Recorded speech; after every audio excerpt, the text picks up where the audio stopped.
Maybe you don't. Is that better? No. Okay. No. Open with the pledge of allegiance.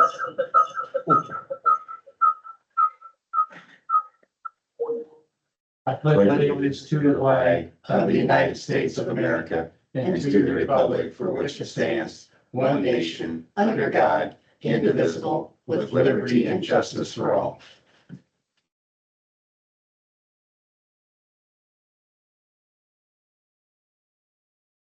Morning. All right, welcome to Monday's meeting. Wow, we're in August already. So first thing on the agenda is to approve the minutes from August 5th. So moved.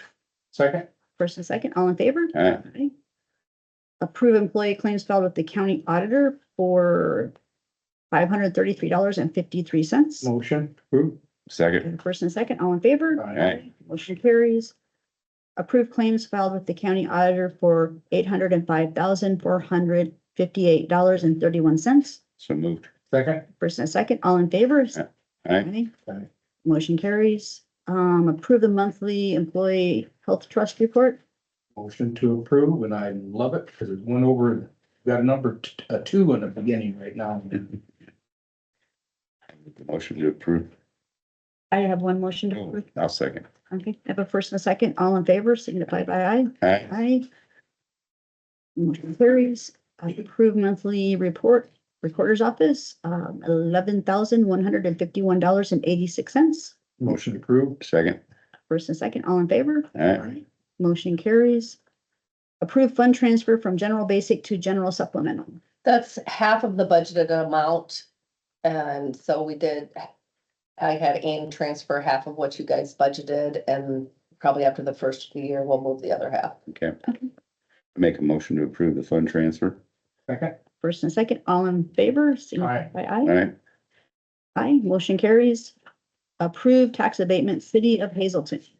Go ahead. Yeah, did you guys have any questions on that? Gina pretty had in her letter what had happened. That's pretty. Yep. It's- Yeah. It's court approved thing too, so I'll make a motion to approve that. I'll second that. First and second, all in favor, signify by aye. Aye. Motion carries. Items for discussion, maintenance schedule. Okay, so we've had, some issues with the air conditioner leaking into one of the bathrooms upstairs. And then it leaked into the treasurer's office. So to me, that tells me that the line was plugged for a while and nobody noticed it. I don't know if we need to start having a list, that they need to check off and check places in the courthouse that aren't normally used daily or something, but we gotta come up with something. We gotta do better. I had spoke to the contractor who we got the maintenance agreement with. And that's something that they're supposed to be taking care of, and, I had quite a lengthy discussion with the manager of that contract with us, agreement, and, I told him I was dissatisfied with what happened and stuff, and it caused damage here and caused issues and problems because that wasn't taken care of. They're supposed to check those condensate drains and keep them filters changed, and, apparently it was not taken care of. So I asked him if he would please have a discussion with his technician about this that comes here and then get back with me. And I'm still waiting a call back from him explaining why that did not get done. Don, you said the filter was actually black. That's what I heard, yeah. Yeah. And, but the other part of that is, Brecky's not gonna come out here every day and check parts of the courthouse. I believe our contract's for them to do quarterly maintenance, Right. so they're here every quarter. And I mean, if we have a leak that's going on one floor and it manages to penetrate through to the next floor, that tells me it wasn't an overnight leak. It tells me it's been there for a while and it wasn't caught. So maybe we need to put together a maintenance schedule or a building check schedule of some sort for the janitorial staff or something. One thing I explained to him that I was unhappy about the design that was done up there. Off all your condensate pans that I've ever seen, they come off there with a 3/4 inch pipe plug. They reduce down to a 1/2 inch plastic line, and then they go into, when they come through the floor, they go back up to a 1 inch. I told him I'd like to see at least 3/4 run all the way. Because if you got all that sludge and debris and crud that builds up in those condensate pans, 1/2 inch line's not big enough. I So understand. I asked them to look at increasing them sizes on all them. Yeah, so what I hear is you contacted Brecky and you told them about the problem and the situation and what they need to do to resolve it. The other part of this is what we need to do to resolve it on our end, because there are parts of the courthouse such as the jury chambers that aren't seen on a daily basis by our employees. So maybe we need to figure out a way to have eyes in those places, such as having employees go around and, Well, we're gonna have to come off with a maintenance check-off list.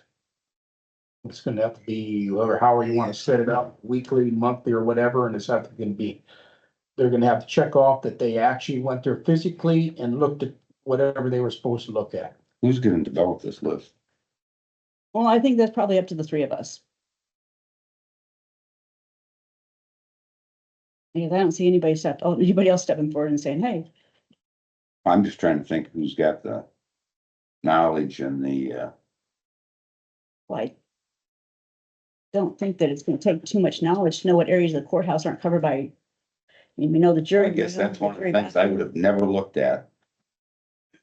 I know, before we ever had, Ben was hired, the department heads were asked to put together like a custodian schedule on what, like, for example, what I wanted done in my office, whether it be daily, weekly, every other week, monthly, whatever. I know all the department heads were asked for that. And I don't know if the guys are going through that. I mean, that could be a start, have the department heads on what they want. And then as board of supervisors, the bigger things, whether it be lawn care, whether it be boiler stuff, whether it be checking all the filters, I don't know. I mean, that could be something possibly that you guys could do. Right. Yes. If it would have been caught earlier, there wouldn't have been as much damage as what there is now. And that costs us money.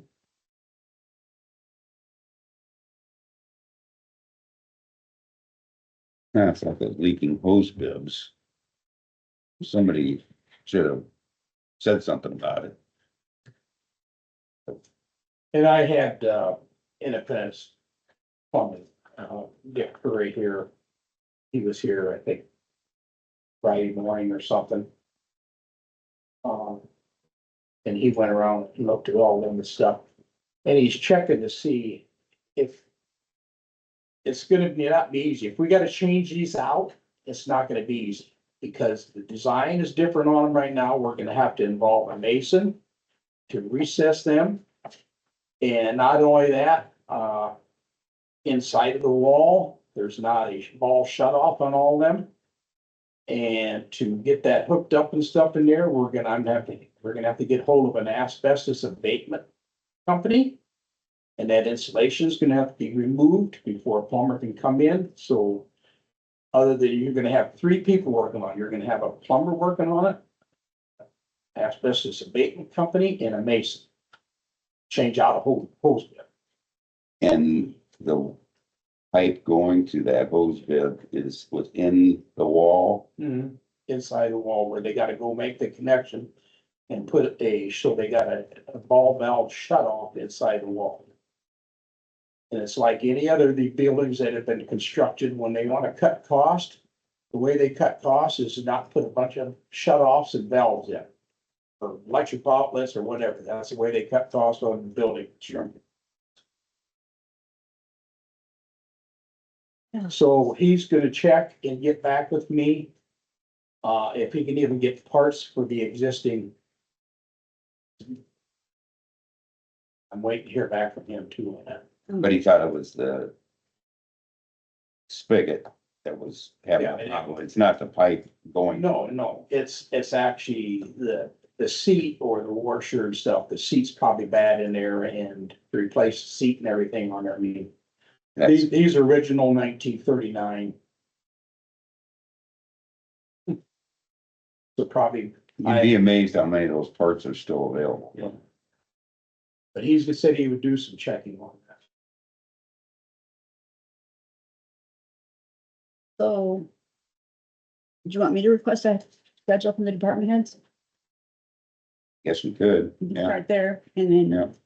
Because, Oh, it's like, we talked about on the phone. You know, it's ridiculous how many restrooms we have in this building.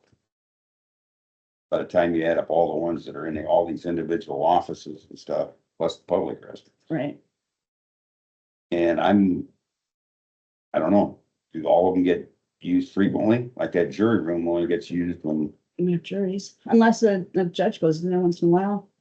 But the jury room, they can't, they're not, they need to keep them separated. If they come out to use the other ones, they're mixed in with public and that's, I don't know.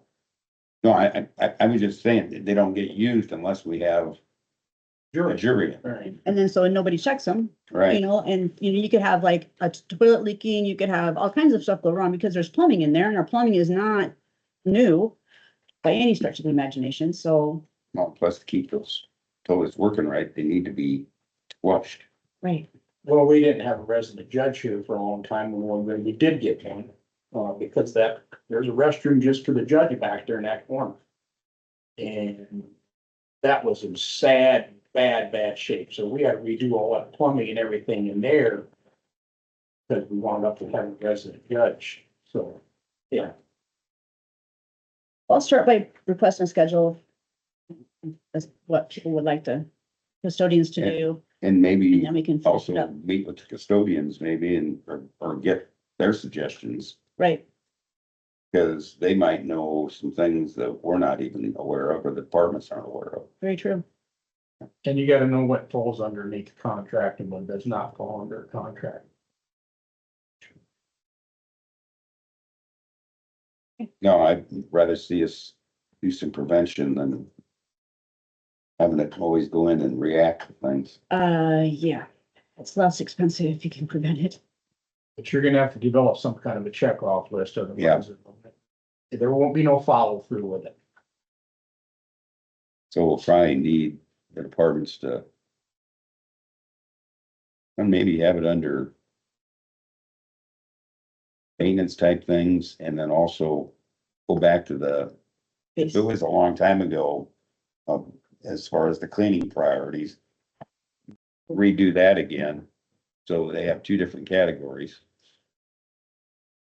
And that way we can get with Ben and, file and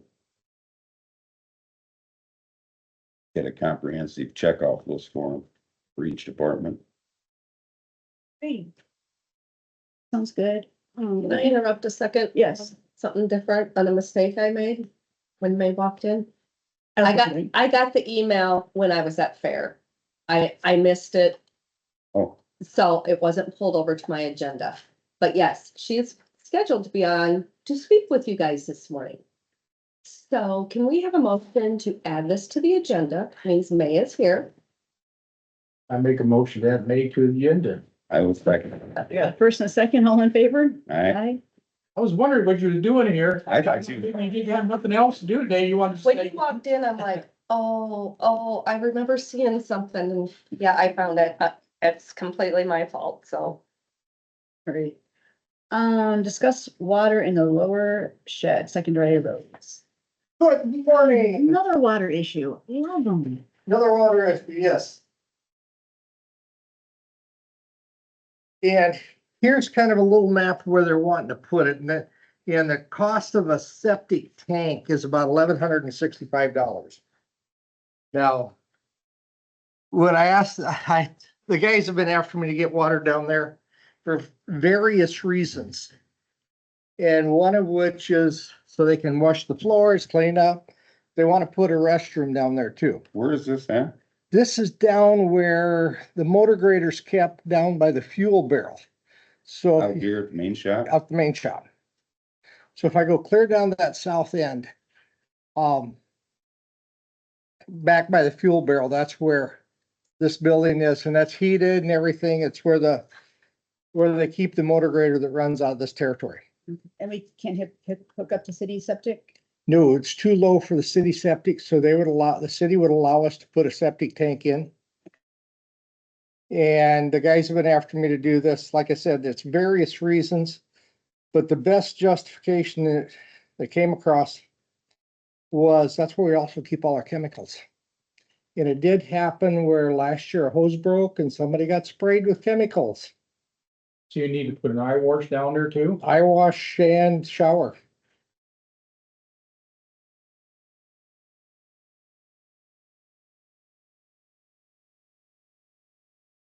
That's gonna be expensive. Well, if we're doing all the work ourselves, John, it doesn't quite add up so much. And guess what? We've got the people on staff, Dustin Zezer certified to put in the septic fields. So we do all the work ourselves, we just buy materials. Is that eye wash station that was out at the old Rydell building still out there? I don't know. Rick Wolf, who I think he keeps track of the live workstation. Cause there was one out there. Out in the warehouse there. You can get the eye wash stations fairly inexpensive. But again, I just having, hate to buy something new if we got one that. good, sure, yeah, hey, I have no problem. And reuse it. That's something. I know how you like to spend money, Brian. Yeah. And that's another maintenance issue. Them eye wash stations, you're supposed to. You know, it monitor them and depends, check 'em. depends on if you got one that's hooked up to the regular water. If you got them hooked up to the regular water, you just pop it every so often, run some water and you're good to go. Right. Yeah, and most of them keep a bucket underneath. In this case down there, they're wanting it to clean the equipment and to wash the floors too. So How much all total? if they told me 3,000 and I'm thinking that's about 50% of I was it. gonna say, that'd cost you that in the septic system. They said 3,000 on the septic system, yeah. Yeah, so if you notice that I wrote down the 3,000, I scratched that out. So you're estimating the total cost at, You're probably, getting the water down there and everything, you're probably in that 5,000 to 6,000 category. And I'm assuming that you're gonna work with Amber down here because, to find out what you're gonna have for linear feet Yep. of drainage and the size of the tank. They've already done that, I think. okay, And I've got the permit sitting right there that I have not filled out. But yeah, and there's no fee through Amber either because it's county. Well, we're getting, when you start talking, shower and chemicals and eye wash and stuff, we're getting into safety issues here. Yeah. And for somebody to have something happen down there and for somebody to get up to the upper area, We don't have a shower up there either. so. So they went home to wash up. But still, now you're tracking. well, so now chemicals on- you're tracking chemicals into their Yeah. house and plus that's against, And that's their on their vehicle. skin for how long? Yep, and their vehicle. Place in the upper area and put a shower. Not really, Clayton. It'd be, not only that, the chemicals tend to be stored down there anyways, so that makes some sense down there. Yeah. And we really don't have the room up front. Now we've got something, if something happens up front, battery blows up, those kind of things, you can go down below. We do have eye wash up front, but I've had a battery blow up on me before. Yeah, it's. About the third time I jumped that vehicle to start it. Well, so you got this all, your budget's fine with being able to Yeah. cover this cost? and We everything? can easily cover this. I see no problem, I think. And you got it's a good enough- idea. Ground space out there for a leach field and Yep. everything. That's what they're identifying there. Yeah, that's where we used to have the sign trailers that we sold to the small cities about 3 months ago.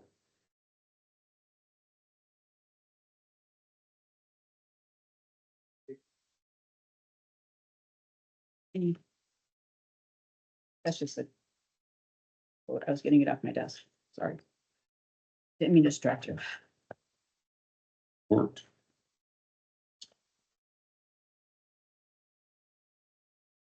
And your guys think they can do it.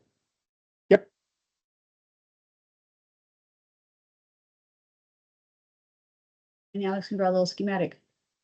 Pardon me? I said, Alex can draw a little plumbing schematic. Alex, or could draw me a have a plumbing drawing. schematic, yep.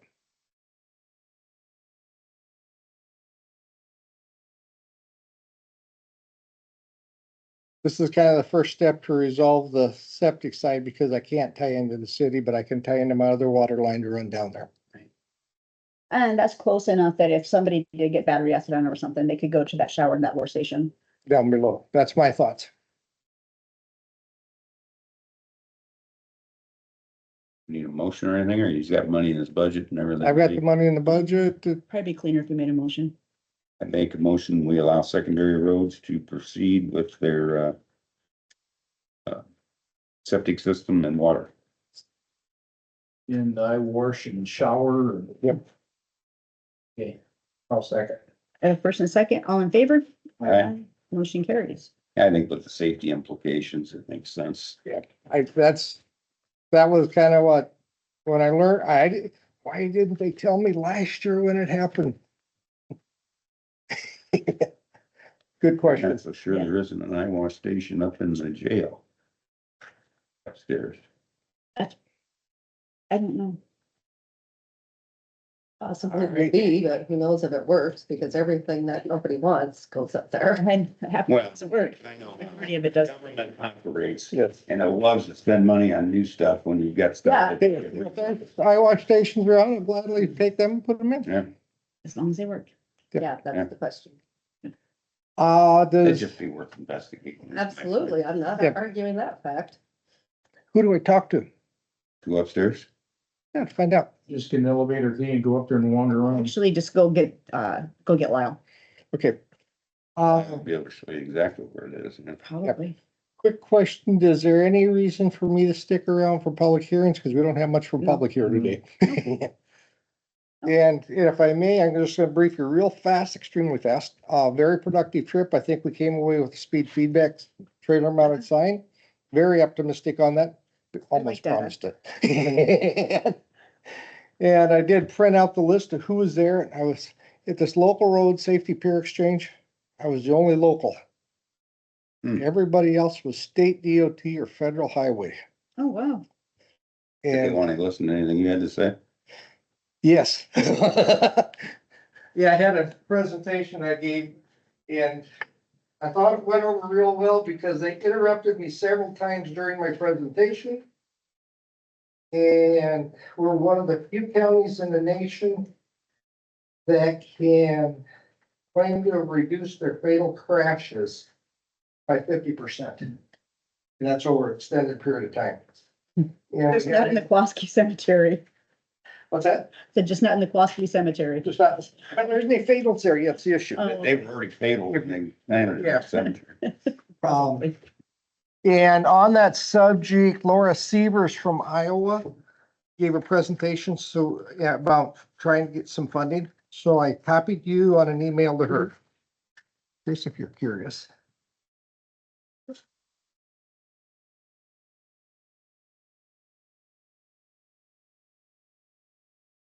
You have people from Texas here. Yes. And the one that was listed as Montana actually lives in Vermont, but his presentations were on human behavior and trying to change human behavior. And Good luck. it's extremely difficult. Even the click it or ticket, is an issue. In Oklahoma, though, their move over or slow down law carries $1,000 fine, so. Oh, well, the speed cameras, when the state allowed them, actually slowed me down. Speed You start cameras, hitting people's pocketbooks, yeah, that's right. That's when you start impacting human behaviors. and it was a challenge to get less than somebody else. And yet, and so there was a sharp feeling on, there was significant discussion on speed cameras and citations. And Iowa was one of the few states in the nation to allow it. And Iowa set the restrictions, but again, the issue was that the public started feeling like this was a money grab more than it was a safety issue. Right. And when you start looking at counties putting up speed cameras on Interstate 80, where cities putting up speed cameras on Interstate 80. That's a money grab. That's a money grab. Yeah.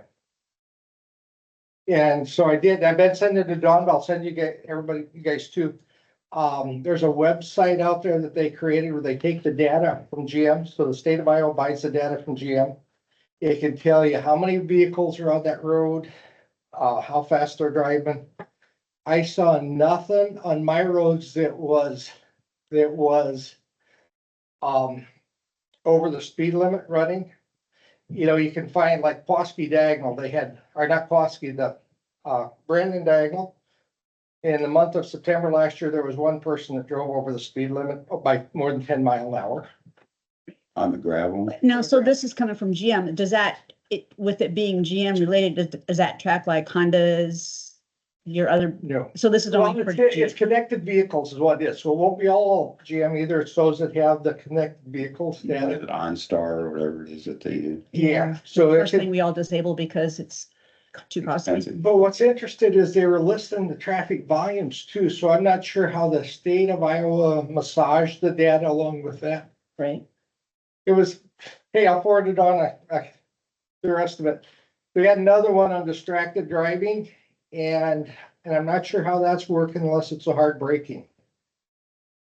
Because how do you know if somebody's looking at their phone when they're on there? Well, if you have a State Farm app to get 10% off your insurance, Okay, every time you pick up your phone, that's called distracted driving. They have the sensor in your car and it knows when you're picking up that phone. yep. And so, yeah, those are, Seems to. that's gonna be more effective. If the insurance companies would all get involved, that would be more effective. Yeah, but I mean, that's also on a voluntary basis. I didn't have, I'm like, I'll take the savings and Yeah. play the game and try to get an A when my driving habits. Yep, but how many times can you be running down US 20 and have somebody pass you and look over and they're looking at their phone at the same time? Mhm. Or sit down here at the corner by the bank and watch the number of people on their cell phones as they go by. Technology my pickup has got on there and I find myself looking at it. It tells on me, right on my dash up there, it tells what the road I'm on, what the speed limit is for the road. Yeah, Sometimes it's right. Sometimes it's wrong. That's right. Every so far, I've never found it to be wrong. Yeah, I found it on highways Well, frequently. my Explorer keeps telling me keep both hands on the wheel and hey, I've been married 41 years. It shouldn't be an issue anymore. Thanks, for catching later. Brian. Thanks, Brian. Oh, May, you ready? Sure.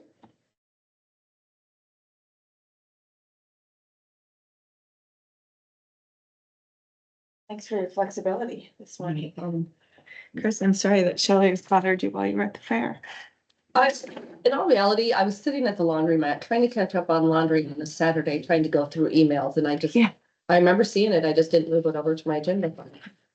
Thank you for That's my exciting thing. recognizing that. Yeah. Here in laundromat. Nothing exciting going on in your field, is there? Just a few things. So I have a couple of things that I'd like to talk about this morning. One is the realignment. So the behavioral health district map is out, final map from HHS. Totally different than what we expected. Yep, it was different than what we expected. So give you a second to look at that if you haven't seen it yet. And I was doing some other work on something else, and I did notice that we have the largest cities, except We do. for Des Moines. Yep. So you see the population, you may have seen the map previously, but Shelley, my administrative assistant, went through and figured out the population of all the districts. So you see that there is a great disparity in Iowa between the size of the districts. And HHS hosted a meeting last Tuesday to talk about that. They had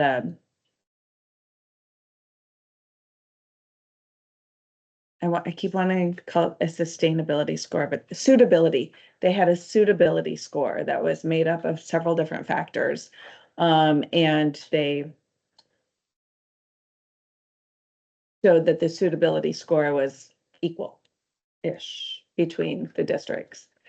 I don't know how that relates to the size, but this is what we have, right? So this is the district. We don't have a name yet, and we haven't thought of what our name should be. But the district that you see that is tan would be the district that we will apply to be the administrative services organization for. So just to kind of conceptualize this a little bit, we pick up Blackhawk County. We currently, as the East Central region, we do not have Blackhawk County. We lose Bremer County, though, because currently Bremer is in our region. And then on the southern part, we combine with the entirety of the Eastern Iowa region. So the Eastern Iowa region right now is Jackson, Clinton, Cedar, Scott, and Muscatine. So we completely merge with them. And then those two counties that are on the way south end, Louisa and Des Moines, are currently in the Mental Health Agency of Southeast Iowa, or Mahassee region, which would be kind of mostly that blue that you see in Southeast Iowa. We also give up Benton and Iowa counties, and they go into that blue. So right now, the East Central region has about 608,000 people. And so you see that this increases our footprint to encompass a little over 1 million people. We have, as Dawn said, Waterloo, Dubuque, Cedar Rapids, Iowa City, and Davenport, Quad Cities. So all the funding is gonna go to them and we're gonna get. No, that's not quite how it works. No, not at all. Not at don't all. think I so? mean, no. Right now, the funding comes based on population and we spread it out. I mean, our whole region benefits. Mhm. So, I mean, from that perspective, with all these larger cities and the height of population, we would benefit. We benefit collectively. We don't look at it as individual counties, right? We benefit collectively. However, HHS has indicated that the funding allocation will not be by population. There is a funding formula that has not been revealed. I don't know if it's been determined. So there was a statement last week that it'll be partially determined by population. I also noted last week in the discussion with HHS that they talked about support of the provider network. So I think some of the funding might be related to the number or the size of providers in each district, which being the very largest district we have, and with a lot of cities, we have a very strong provider network. And then also they showed need and they showed some hot spots in Iowa. Blackhawk County. No, Wow, that surprises me. no, it was this whole southern tier, kind of Appanoose over to Lee, and it did include Des Moines County. And then they showed them red on the map, and I've got the picture on my phone. There was another one like over in Western Iowa. There was not a lot of red, and the red was indicative of lack of dentists, lack of primary care Okay, that's what they mean by the practitioners. need. Yeah, lack of, behavioral health providers. And so we're wondering if some of that formula will be weighted to those places that were considered hotspots. And then there were spots that were cool spots where like, hey, there's plenty of, and Lynn County was listed as one of those. And I can't remember, there were a few. Right. Yeah. So some combination, right, of funding formula that will determine how much is in the budget for each of the administrative services organizations. But clearly we have to apply for and be designated the administrative services organization before we're gonna really worry about that too much. So right now, if you remember when I was here last, I talked about we've had a series of focus groups. We've met with law enforcement, education and public health and substance use providers, as well as behavioral health providers, to talk about, all right, what are the opportunities within this new realigned system? And then we had committed to August 1st, when the map comes out, that we'll replicate that process in the new area, whatever that new area would be. So right now we're busy doing that. We're identifying who the partners are in this larger district and setting up meetings to say, what are you happy about? What are you concerned about? What do you think the ASO should do that a region hasn't been able to do? Those types of conversations. I have a meeting. I don't think it's next week, it's the following week with the Black Hawk County Board of Supervisors. It's this time now to establish relationships with this wider population. And Shelley's working on Louisa and Des Moines counties, and I'm doing my round with you all, my current 9 counties. And Lori Elam, who is the CEO of the Eastern Iowa region. So Lori is located in Scott County. She and I have worked together collaboratively for a long time anyway. We have shared projects with the Eastern Iowa region. She and I met twice last week to talk about, all right, how do we merge this? How do we bring it forward? So we have a lot of plans as far as, what does this merger essentially look like in adding on Black Hawk, Louisa, and Des Moines counties, which are not in either one of our areas right now. I've also met with Mary McKinnell, who is the CEO for CSS, which Black Hawk County is currently a member, and with Ryan Wood. I've met with Ryan twice, and Ryan is the CEO of Mahassey, which currently has Louisa and Des Moines counties. So we're working really well together. The 4 of us on this whole eastern 1/3 of Iowa are working really well together to say, all right, how do we make the transitions as smooth as possible? And what is this new alignment look like? So Lori and I are getting our boards together. We have a board retreat in September. We already had it scheduled, so now we'll be inviting the Eastern Iowa board to that. Lori and I are getting our administrative staff together.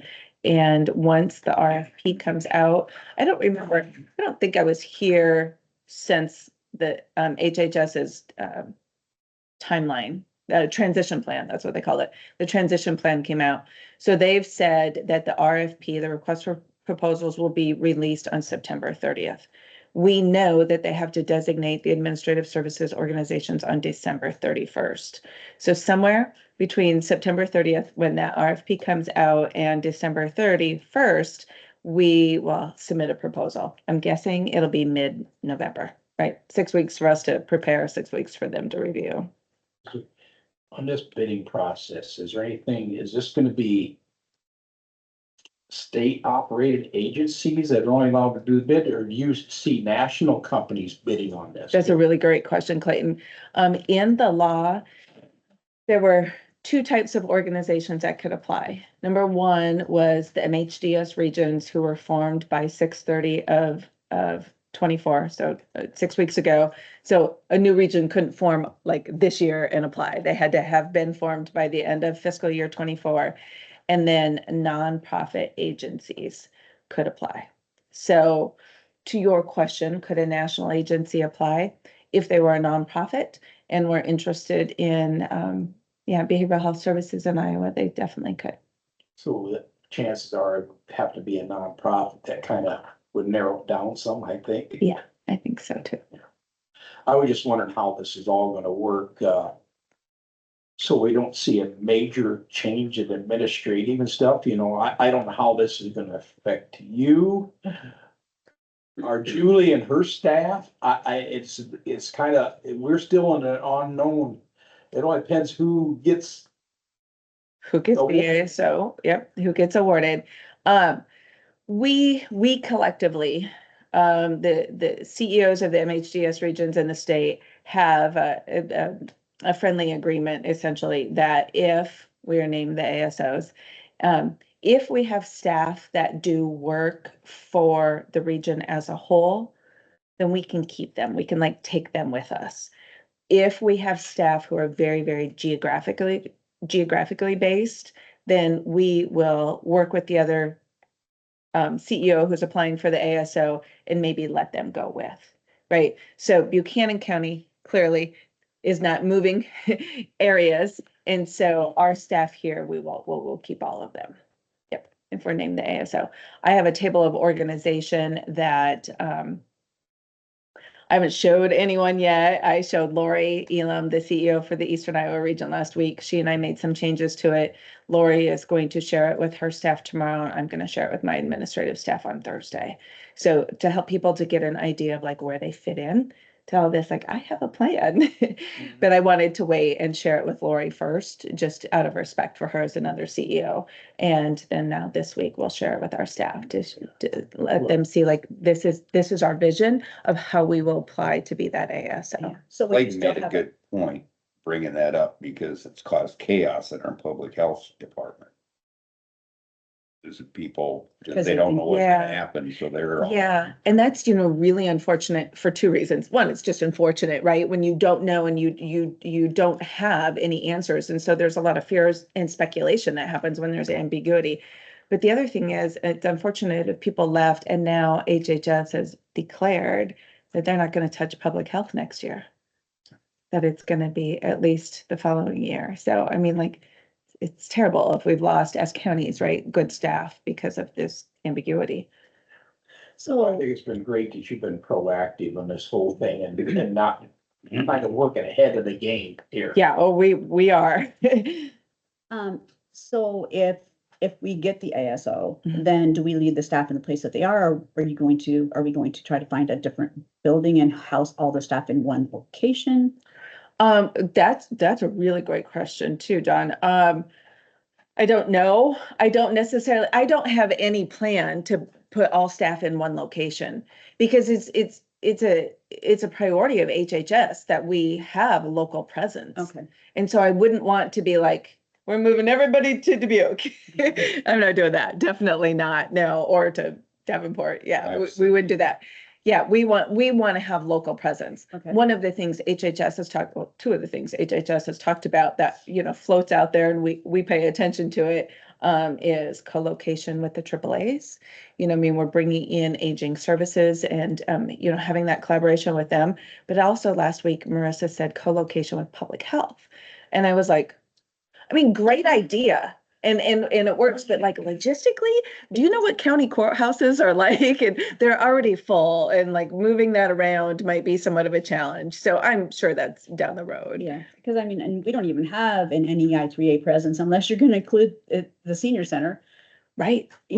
That's the thing. They don't have offices in every county. So what does that co-location look like? And certainly it's, when I've met with both of the executive directors of the AAAs that are in our current region, we all three share a commitment to like, let's be more collaborative than we ever have been. Right. But it's just like, let's not lose our minds and just wait and see how this kind of plays out. And knowing that we're committed to it and we're going to find ways to be more collaborative as we go, and not like start meeting with realtors right now.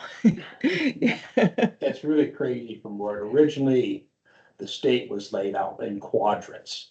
Yeah. And from what we see, the original layout and what we got today is completely 180. Yeah. And there were two other maps too. There were 3 draft maps and this map does not look like any of those 3. So it was quite a surprise on August 1st. Yeah, if you're gonna do central location, we got MHI out here. I'm sure they got some square footage for you. Or we could just keep Julie here. Sure. Let's just keep Julie here. Yeah. Yeah. So, yeah, we're working, right now, the important thing is developing the relationships with this broader area and finding out the need and not just, and I've got subcommittees of staff who are looking at, poverty rates in all of these counties and, Medicaid, the number of people on Medicaid in all these counties, right? We're spending a lot of time getting to know the need by looking at the data, but I also want to have meetings, right? And build those relationships. And so that people understand who we are and what we're about. And, my conversations with Lori, they're staffed way leaner than we are, but they have half of our population. So Right. I think I said a third this weekend, but it's half. I was thinking a third of the total, but right now we're 600 and they're about 300.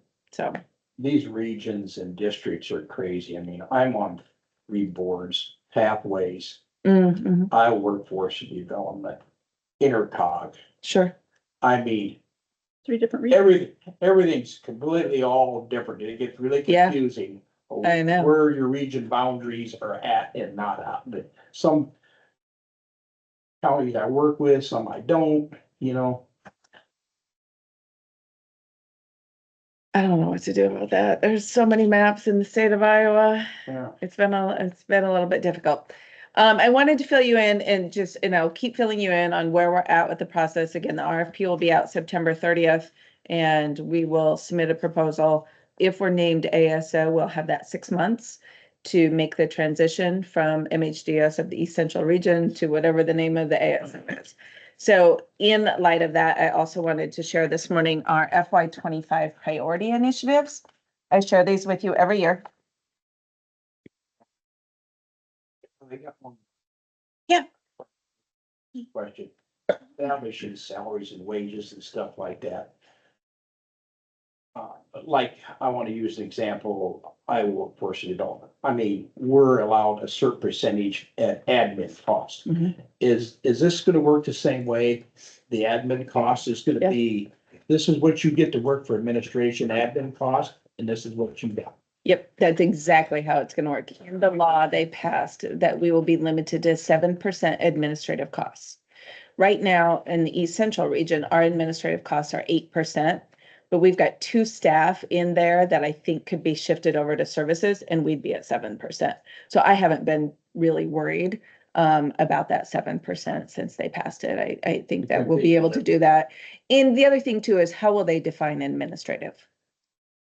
Like, what is exactly, and even I had our IT director say to me, well, are capital costs considered administrative? And I was like, I don't know, is that a thing that they could carve those out? And he said, oh yeah, they could definitely carve those out. So I don't know if IT, right? Like, will IT be included in administrative costs? So once we have that list, we'll work within that. We are in that was the other thing I wanted to say. We're in the process right now of just having discussions, and we'll have a discussion more at the board meeting this month about, do we stay a 2080 agreement between, governmental agencies, or do we become a nonprofit? Because the law said nonprofits could apply, or MHDS regions. And so we're doing a lot of research on that right now. We have a subcommittee that met last Monday. I talked with Gary Grant, our lobbyist, on Wednesday. I'm meeting with the community foundations because they know a lot about nonprofits, and I'm meeting with our attorney on Wednesday. So just getting as much information as I can about a 2080 versus a 501c3 to recommend to the board of how we will organize to be the ASO. And that's all, that affects too, nonprofit on grant dollars. It definitely does. It affects nonprofit on grant dollars and ability to lobby. It affects a lot of things. I almost forgot this too. I was ready to move on to priority initiatives. Well, it's kind of related. It's in here, priority initiatives. We as a region right now, in partnership with you as the counties, hold a lot of liability for employee costs. And what I'm specifically talking is about vacation time that's on the books. Some counties also pay out some sick time, and I don't know if Buchanan County does, but if we are named the ASO and we are a 2080 agreement, I think, and I'm going to check with our attorney, we could transfer the liability that currently sits in Buchanan County to the ASO. If we're a 501c3 and we're named the ASO, we're going to have to, the East Central region, will have to pay Buchanan County out for that employee liability. If we're not named the ASO as the East Central region, we're going to have to pay that employee liability out. So I want to, we can't make people do things, but we are encouraging our staff to use their vacation time this year. I want to reduce that risk at the end of the year, because if we as the East Central region have to pay that out to Buchanan County at the end of the year, I don't want our liability to be so high that we have to cut services to the people who need them. Right. So we are encouraging our employees to use their vacation time. So I'm glad Julie's gone today. Good luck with that. Good luck with that. I know, right? But that's as much as I can say. I mean, like, we wanted to try to reduce that liability. I've got Deb Gard, our finance coordinator, working on it. Like, what are we talking about here? Because we need to keep a pretty close eye on that. So This that'd year, be between now and October or November, right? June 30th June 30th? of next year. Okay, Yeah, at the end of this fiscal year. We're still a region for this Yes, sir. whole fiscal year. okay. Yes, So the reorganization announcement that would come in December, November or December. December 31st. Then we With have that. 6 months of transition time. Okay. So that relates to these. Go ahead, sorry. So this all happens, and an outside nonprofit gets this and stuff like that. What involvement is gonna be, what involvements, in any of the counties, the Board of Supervisors gonna, and voting power, what are they gonna have? Nothing. Well, there is an advisory committee. Each ASO has to have an advisory committee.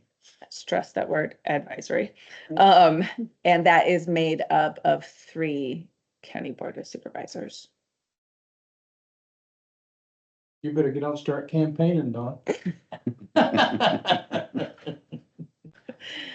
We also, as we organize, whether we're a 2080 or a 501c3, we're gonna have to create some governance, right? It's not gonna be a dictatorship. So we have to create some governance. And so our committee is thinking about that too. Like, what does our governance look like? And, I mean, right now, the law says, not that I would recommend this, but the law says of our governing board, only 49% of it can be made up with board of supervisors. We can say, we're gonna have a governance structure at 2080, and we're gonna have a member of the board of supervisors from all 14 counties. I'm not gonna recommend that, but we could. So we're gonna, again, without trying to like panic too much, we're gonna work this out here over the next couple of months. Yeah. All right, so that is this. So, these every year, which are essentially our action steps to our strategic plan. This year they took a little bit different flavor than they usually do because we are transitioning. So I'm not going to go through every single one, but reminder, priority tiers 1, 2, and 3. Sometimes things are in tier 2 or 3, not because they're less important, but because it's not maybe our primary work or it's something that's carried forward from the next year. Lots of times, especially in priority tier 3, are more internal things just for us as an organization, and the priorities tier 1 and 2 are those external, how we support people who need our support. So the first one is that we will support the transition so that services are not compromised. As the structure changes, we want to make sure that people who are getting services continue to get services. We're going to maintain our highest level of commitment and integrity. I keep telling, the board, we have 10 and a half more months to be a region. And this is not the time for us to sit back and be like, oh, well, whatever's going to happen. We need to come forth with the same level of commitment that we've always had. We will strengthen our collaborations. The realignment brings in the AAAs, substance use providers, and then we have our provider network and schools and education and law enforcement and healthcare that have always been important to us, as well as public health, because we know that eventually public health is going to undergo a change too. And even right now, public health is changing in the fact that the behavioral health districts get substance use services, and that has traditionally been in the public health realm. And so we just are strengthening our partnerships with them as well. And then once the map is finalized, we will submit a proposal. I've already talked about that. In priority tier 2, we're going to make sure that we have training and that we have communication. So we want to do everything out in the open, and we want people to know what's happening. Some of the things that we're doing, I'm going to the Black Hawk County Supervisors on August 26th. I told Mary McKinnell, I'm not going to do anything in Black Hawk County without inviting you. I don't want people in Black Hawk County to think, I'm coming in and I'm doing something, that you don't know about. You're invited to every meeting that I host in Black Hawk County, and the same in all the other counties. So we're just trying to have that communication with our staff.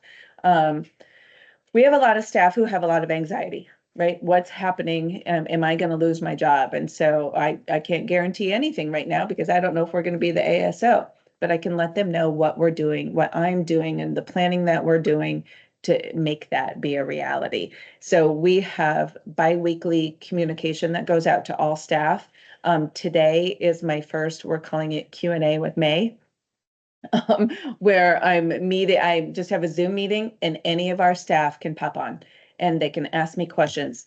This map came out. What does that mean? Right. And so they can ask me questions. They could have submitted questions ahead of time. I'm not sure if anybody did. I haven't seen them if they did. But they can ask me questions. I realized this when we had our all staff meeting that in July, that there are staff, which is like Julie and our coordinator team, that talk to me multiple times a week and see me often, but some of our other staff don't. And so maybe they don't know what's happening. And I just want everybody to like feel a little bit more comfortable, like we have a plan. If we're named the ASO, it's gonna be okay. We say we will proactively build a new team. I've already talked about that. Priority tier 3, develop a business plan and address the resolution of transfer of risk. So I've talked to you about the employee liability. Also, we need to think ahead for, we have vehicles, right? We have vehicles, we have computers. The computers I'm not as worried about as much as the vehicles. Right now, the vehicles, the region paid for, they're titled in Buchanan County. And so what happens? If we're the ASO, do we transfer those? If we're a 2080 agreement, do we just keep it how it is? If we're not the ASO, What happens to them? we're gonna say, they're yours, if we're not the ASO, right? But we need to have a plan for that. Right. So we just need to develop that plan. We have the priority for that. And then my favorite one ever, that we've ever done is, these priorities will be reevaluated if necessary on December 31st, right? If we're not named the ASO, we might say, we're focusing on transition and we need to redo these priorities. If we're named ASO and we have more direction from HHS about what we need to do, we might reword the priorities as well. Questions on Long-term, that? short-term plan. Right? I had our staff this summer, we developed an interim plan. Like, we don't know, there's so much we don't know right now, until September 30th, when that RFP comes out. So what do we have control of and what can we do now? And as we talked about earlier, we've been really proactive. We're anticipating what might be in that RFP. Our staff are finding the data, and we're looking at other states and what's happening there, and we're having those meetings. So when that RFP is released, we're ready to go. Because I don't know if we're gonna have 2 weeks or if we're gonna have 6 weeks to write a proposal, and so I want to be ready. It's gonna be, if it's 2 weeks, that's gonna be 2 weeks where nothing else happens. I just blocked off time on my calendar that first week of October this morning. I was like, don't schedule anything. Right. I'm gonna have to absorb it and, right? I mean, I Well, it's just would be frustrating surprised if it was, but that, that they have this, oh, we're gonna do this, but we don't have a plan to do it, so we're gonna develop a plan as we go, and we're gonna piecemeal it out to the people that will want to apply to be the SO. It's like, develop a plan first and then move forward, and I feel like they did that in reverse. And somebody said last week, this is the, what is the phrase, like, we're building the plane as we fly? Yeah. Somebody said that last week, and then someone else said, no. This is stitching the parachute together after we've pulled the cord. Because it's like fast tracked here, and you're right. I mean, Yes. like, we're building it as we go, and we're just hoping to have a seat at the table. we will. All right, that's it. That was a lot for a surprise to be on your agenda this morning, but thank you so much again for being flexible and willing to have me speak. For example, their state giving us great challenges. I love a good change. Opportunity. Yes. Change is opportunity. That's exactly right. That is exactly right. And, I've said it since January, we're thrilled about the substance use services and being able to incorporate that into behavioral health because it is important. And it should have been there to begin with. Should have been here, right? Now, if they decide to actually give people Medicaid after they get arrested and not withhold it for 30 days after they're unincarcerated, that would even be more beneficial. Yeah. We would have less repeat customers. And the feds are supporting it now, so the state has to apply. And their waiver is up for renewal. I think it's late this year, and so we have been encouraging them to put that into their Medicaid waiver. Would be good. Yeah. Helpful. Yes, absolutely. Yeah, appreciated your email yesterday too. Oh. About the areas, and we're busy putting together all that stuff, so I'm gonna pass that on to that committee who's doing that. Okay, yeah, I figured that might be helpful. I didn't know. I mean, and not that, even if it isn't, it's good to know that it's out there. For sure. Yeah, sorry, did you have something, Clayton? For this new district. I mean, up in here, we got Blackhawk, Buchanan and stuff, we got Pathway. How many different organizations are involved with this new district? Yeah, so community mental health centers, we have Pathways, Hillcrest, Abbey Health, Robert Young Center, and Vera French. That's it. That's it. For the CCBHC designation, the Certified Community Behavioral Health Clinic, which is that federal designation that the state got. For the CCBHCs, we have Pathways, Abby, Robert Young. We have 3. So no matter which direction we take them, will still be involved with the region. Absolutely. Yeah. One of my first meetings after this map came out was with Kathy Johnson from Abbey Health. And Kathy pointed out in this district, there's a very strong Unity Point network. And so we're going to talk about that in our proposal about our network capacity, because there's a lot of Unity Point hospitals and clinics in this district. Oh, yeah, I bet, and probably Yeah. because they have them in. I mean, even Jessup has a Unity Point clinic. It's part of Exactly. Buchanan County Health Yeah. and Unity Point. So Kathy's getting that map together for me. So in this whole district that we have all of those mapped out, and we can use that to our advantage. That'll be good. This maybe, you know, providers and who the affiliations and stuff. Now, I know like down here in Van Buren County, right on their sign by their county hospital, we want to call it, they got a sign that they're affiliated with Iowa State University. Hmm. I don't know what that all means. That The hospital is affiliated with Iowa State, because Iowa State is not a, Well, I mean, healthcare. not, University of Iowa. oh, really? I said, Oh, yeah.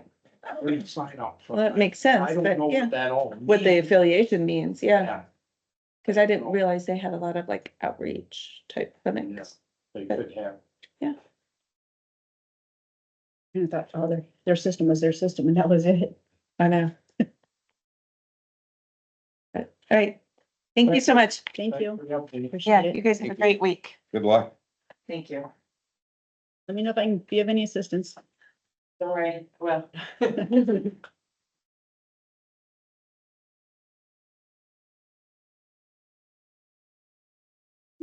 Anything, public comments? Comments? You know, it seems to be the red areas are the closer to, you study culture and poverty, that Davis County, I would imagine would be one of the red counties down south. And the problem gets to be is that it's generation after generation, it's public think, it's how they've been raised, and I'm surprised Potawatomi County is one of the, Davis County is one of the poorest counties in the state. Potawatomi as well, and those counties have a lot of drugs, alcohol, and those same type of problems. But, my daughter just graduated from the University of Northern Iowa as a counselor this spring. They only have 14 graduates that are counselors, and 2 went up into Minnesota to Fergus Falls, Minnesota. It's like 6 hours away, but I mean, the problems are everywhere. But Right. what are you gonna do if you don't have enough counselors? And are you laying them off? Blackhawk County, probably because of John Deere, is kind of not necessarily poverty, but yet what are they gonna do with all the layoffs of John Deere? What's gonna happen to the economy around here, and how many people from Independence, Jessup, and are gonna be laid off, and those type of things. So poverty is so much, the economics is so much of a phase of what the roots of some of the problems that we have. Oh, yeah. And we know what that could all create. I mean, look back during the farm crisis, the amount of suicides that we were having throughout our state, because there wasn't help available and stuff. Right. People that worked all their lives to get where they were at, and then pretty soon all just lose everything. I mean, that just put them in a severe mental state. Another thing is when DHS started shrinking their dollars, more and more of the responsibility for mental health for young people came to the schools. And most of the school counselors are not trained, I mean, especially the high school, were trained to be career counselors. They weren't into the nitty gritty of all the things that happen. And I know when I was in Dunkerton, we make 30 requests to DHS, and they go there in 48 hours if they had food, clothing, and shelter. And if it wasn't the worst things, because some of the, when you got a kid, when you got a third grade child who's high because mom's making meth coming to school and bouncing off the walls and that type of thing, it's kind of sad. And, that situation, we were able to help straighten the girl out because the grandparents are involved and got the girl out of there. But yeah, there's a lot of things. And there isn't any community that doesn't have all the same problems. Right. physical, sexual abuse and drug abuse and most of it, so that's just not how people are. Health. Or financing. Very true. I have one question, I guess, on. Clayton, you had asked the question if a non-profit or somebody outside the state could come in for all of this. What does that mean for you guys? I mean, do we not want to keep? I would think we, as much, I'm always, as much as this, you can narrow that down to local control as much as you can. So I they hope know it what doesn't, goes I on hope it here. doesn't go outside of the state. Right, You just look at, these national companies that take over. We had a company out of, Illinois take over the West Village. yes. But I mean, they would have to be a nonprofit to do it. It'd have to be like a Yeah, national they have to be nonprofit. nonprofit. So what are the nonprofits that would do that then? That's it. I don't know what. How do they consider it being a nonprofit? That's why I said to her, I said, that's gonna Somebody narrow like it down a lot, 'cause I Addie don't see a Center or lot of nonprofits out there doing this. No. I mean, Not especially that it's gonna be outside of our state. Well, I mean, a lot of our money goes to some of the nonprofits that do have like critical care beds and stuff like that. So I suppose one of those could perhaps step up and try to become an ASO. I don't know. But what it does if we're not the ASO, what it does to Julie, it probably rips her out of the courthouse. And I then, guess I don't and she's like understand why they're doing, part of why we everything. would lose our ASO. Why? You know, if they're, I mean, she seems I'm very impressed with her. She's good. Yeah. She's thinking outside the box and, Yeah. I mean, hopefully they are. She knows what's been going on here.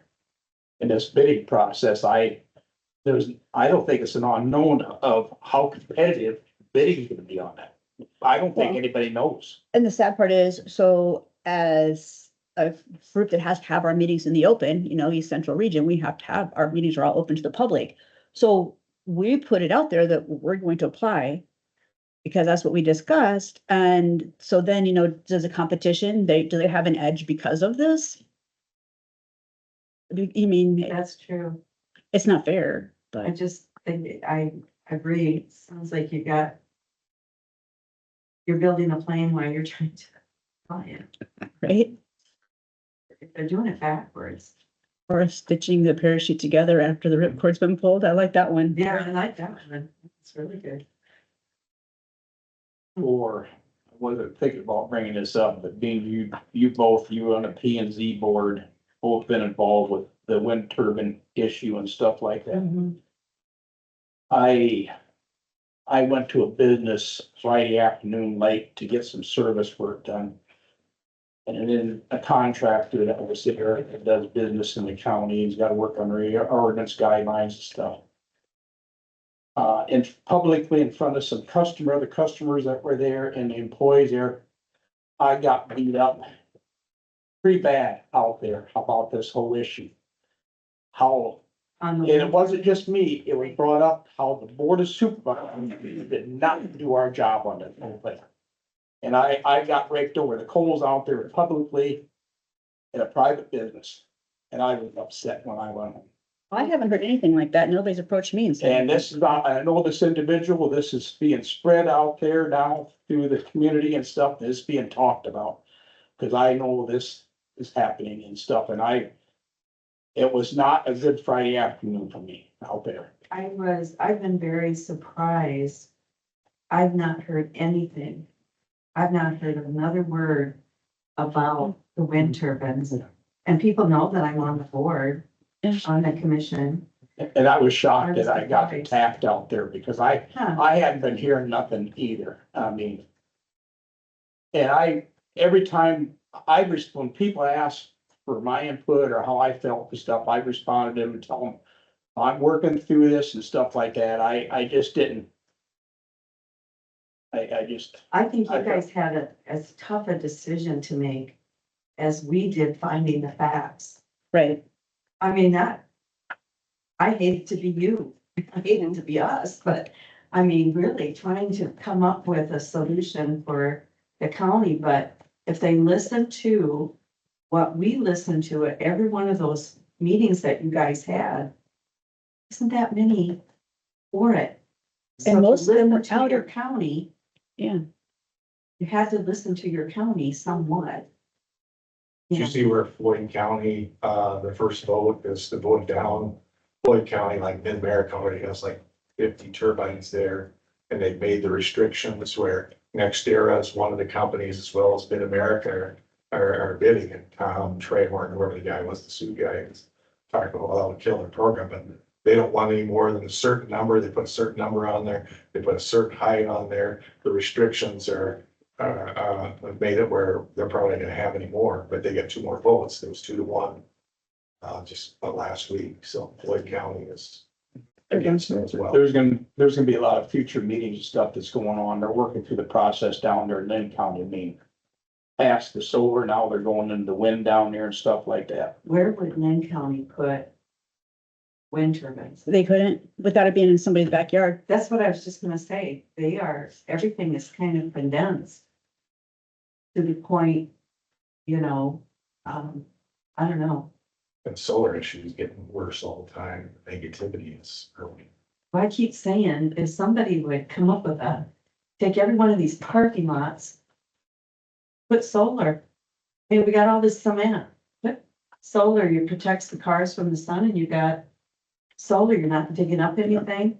Yeah, It's hard to have the roofs of a lot of buildings. Yeah. Government buildings, but yeah.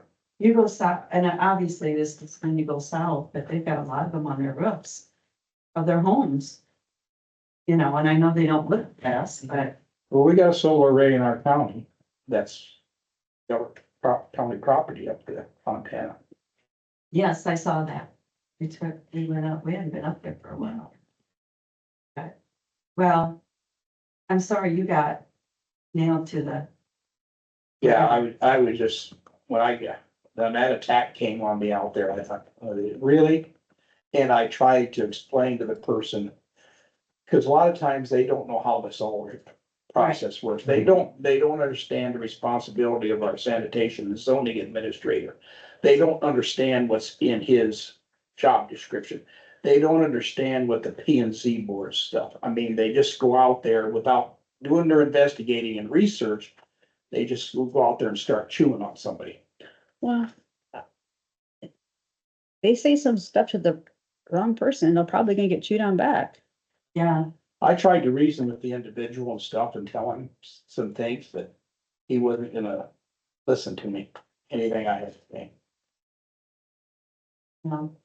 It's unfortunate, but I kind of thought it was in the past already because I haven't really, but I never got anybody, and I know several other people on the commission that already gotten emails or they had gotten phone calls or text from individuals trying to plead their case. And I never got hardly any. I got those generic ones that were text, you know, but I just kind of, I knew who they were from or why I got them, so. I had a couple individuals approach me about it with the tax concern and how much tax dollars we're giving up by doing this and what a burden it's gonna put on the regular Buchanan County residents, because we didn't allow this. And that was their big concern. Well, the other part of that is if you start siting windmills, then you don't have any places left to put houses. And those houses are going to have a taxable value for a lot more years than what the wind turbines are gonna have. Absolutely. It's a slow sustainable growth instead of a quick down and dirty and then all of a sudden it's gone. Did we ever get a real figure on real money that was gonna come in? We never got a figure. We got a pie in the sky. What they said and then what you go to another county and get off of an assessor's site is two different things. Yes. And I asked, that question in Delaware County. Mhm. And the one company has been sold, 4 times? And that tax, according to whoever I talked to, said that tax thing kind of started over again.